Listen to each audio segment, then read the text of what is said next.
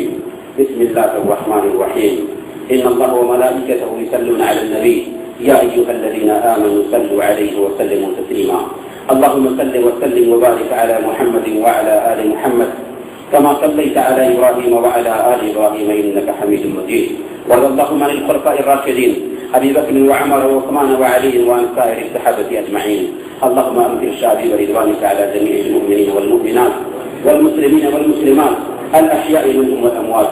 اللهم لا تدع لنا ذنبا إلا غفرته ولا هما إلا فرجته ولا دينا إلا قضيته ولا حاجة من حوائج الدنيا إلا قضيتها يا أرحم الراحمين. اللهم أعز الإسلام والمسلمين وأذل الشرك والمشركين ودمر أعداءك أعداء الدين. اللهم أجرنا من النار. اللهم أجرنا من النار. اللهم أجرنا من النار ولا تجعلنا من حب النار فإنها بئس المثوى وبئس القرار. عباد الله رحمكم الله، إن الله يأمر بالعدل والإحسان وإيتاء ذي القربى وينهى عن الفحشاء والمنكر والبغي يعظكم لعلكم تذكرون. واذكروا الله يذكركم ويستجب لكم ولذكر الله أكبر والله يعلم ما تصنعون.